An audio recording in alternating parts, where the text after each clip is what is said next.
राधा विनोद शर्मा जी और मैं सुबह से हम मीरा भाईंदर शहर में जितने भी नाले हैं वो नाले देखते आ रहे थे। हमने नवघर में, हटकेश में, अलग अलग शहर के भागों में जाके नाले की जो परिस्थिति है वो देखी है।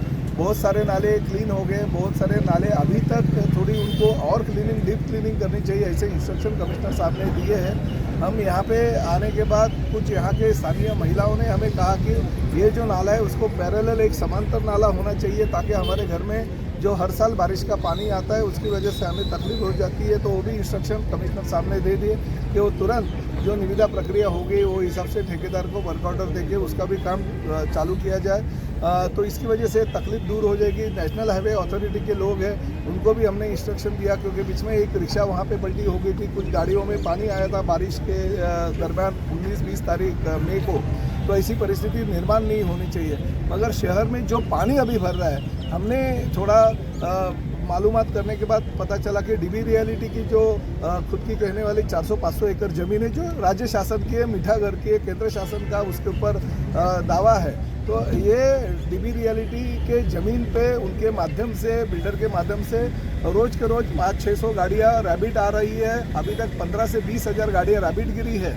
और कलेक्टर और तहसीलदार को कहने के बाद ऐसा मुझे पता चला कि हमने वो, यानी तहसीलदार ने परमिशन दी नहीं बल्कि कॉरपोरेशन ने वो परमिशन दी है। ऐसे कॉरपोरेशन तो परमिशन दे नहीं सकते, क्योंकि किसी जो ओपन लैंड होगी उसके ऊपर भरनी करने का अधिकार कमिश्नर या कॉरपोरेशन को नहीं है। तो मैंने कमिश्नर से मांग की कि तत्काल जो दी हुई परमिशन रहेगी वो रद्द की जाए और वो जो भरनी हो रही है वो कैंसिल की जाए। और जो पानी वहाँ पे जमा हो रहा था उसके लिए कमिश्नर साहब ने कहा कि हम वहाँ पे नाला करेंगे ताकि वो पानी शहर में नहीं आए। तो एक किसी निकासक के खुद के फायदे के लिए अगर वो ज़मीन में भरनी करता रहेगा और उसकी वजह से लोगों को तकलीफ होती रहेगी, शहर के दूसरे लोगों को, तो बराबर नहीं है। ये बेकार कानून के खिलाफ है। तो इसके ऊपर तुरंत कार्रवाई होनी चाहिए। और साथ ही में हमने जो आज नाले का जो पानी दौरा किया उसमें जो छोटी छोटी कमियां थी, कमिश्नर साहब ने बोला कि मैं तुरंत वो कमियां पूरी कर दूँगा। सर, ये जो नाला है ये प्राइवेट लैंड में है और बहुत छोटा नाला है। पहाड़ का जो पानी आता है वो नाले में आने में उतना नाला ये बहुत छोटा पड़ रहा है, तो इसको क्या चौड़ा किया जाएगा? कैसे चौड़ा किया जाएगा? वैसे इंस्ट्रक्शन बांगर जो हमारे डिप्टी म्युनिसिपल कमिश्नर है उनको इंस्ट्रक्शन हमारे कमिश्नर साहब ने दिए, वो भी चौड़ा किया जाएगा और उसको पैरेलल और एक नाले की निर्मित की जाएगी। सर, नगर पालिका को अधिकार नहीं है, फिर भी अधिकार में ना होते हुए परमिशन देना, उसके बावजूद हजारों मैंग्रोव्स का भी कत्ल हुआ, आप उसका कोई जिक्र नहीं कर रहे कि उसके ऊपर भी आपराधिक मामला दर्ज होना चाहिए? देखा, बोला, यानी सुना नहीं रहेगा। मैंने पहले ही कहा कि मीठागढ़ के जमीन पे वो कानूनी भराव करना भी गलत है। साथ ही में मैंग्रोव्स या खारफूटी जो हमारी है उसका ऊपर भी पर्यावरण का ह्रास करना गलत है।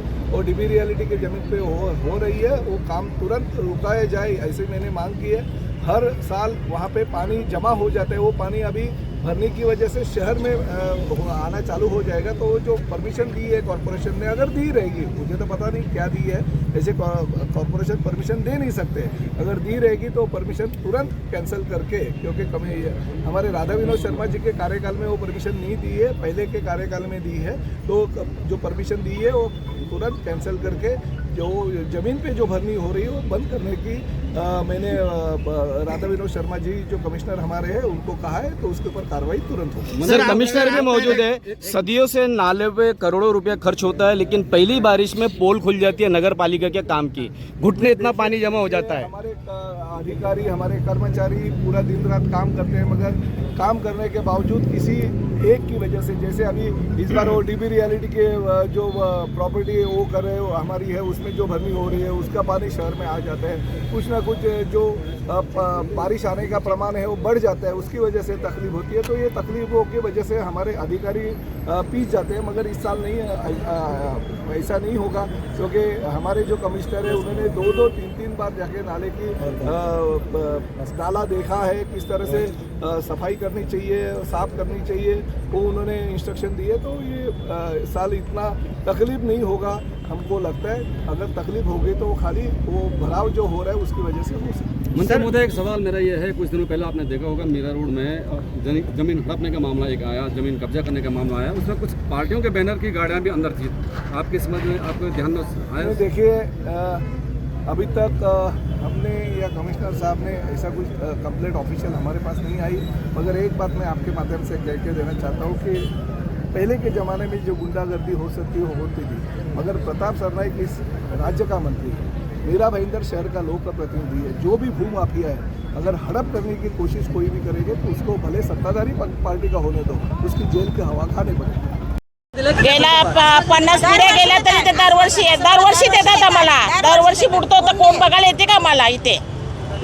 काय वाटतं आज मंत्री साहेब आले, तुम्हाला वाटतं की आज यावर्षी तुमचं काम होईल असं? होईल मंत्री येऊन गेलेत म्हणजे होईल तेवढं आश्वासन दिले ना आता आम्हाला. आता बघू यंदाचं वरीस काय ग मग आम्ही दोन गोष्टींची मागणी तुमचं नाव सांगा. अलका पाटील. काय बोलणार तुम्ही हे नाले तर आम्ही त्यांच्याकडे दोन गोष्टींची मागणी केली, एक नाल्याची आणि एक स्कायवॉकची. तुम्ही बघत असाल बघा आम्ही कसा रस्ता क्रॉस करायचा, छोट्या छोट्या मुलांना स्कूलमध्ये सोडायचं असलं एका जागेवर तुम्ही 10 मिनिटं उभे राहाल तेव्हा त्या साईडला जा. आम्ही त्यांना दोन गोष्टीची मागणी केली की आम्हाला ह्या दोन गोष्टींची सुविधा करून द्या. तुम्हाला काय त्रास आहे नाल्याचा त्रास जो आम्हाला होते ना तो तुम्ही पावसात येऊन बघा, पाणी भरताना तेव्हा तुम्हाला पत्रकार येत आमच्या गावात इतकं पाणी असतं घरामध्ये. एवढ्या पाण्यात तुम्ही काय करणार? जेव्हा पाणी भरतात तेव्हा आमच्याकडे एक पत्रकार पण नाही आहेत, पण एवढं पाणी येते ना तर आम्हाला घरातून बाहेर सुद्धा निघायला नाही भेटत. आम्हाला मी 25 वर्ष झाली या गोष्टीला, 25 वर्ष आम्ही पाण्यात काढतो, पण आता या वर्षी होईल, पुढच्या वर्षी होईल, या वर्षी असं होऊन किती 25 वर्ष झालं. पण आता साहेबांनी आम्हाला आश्वासन दिले, आता आम्ही 15 ते महिनाभर वाट बघणार, परत आम्ही ते काम करणार. पण आम्ही करणार काय? मग कुठे जाणार?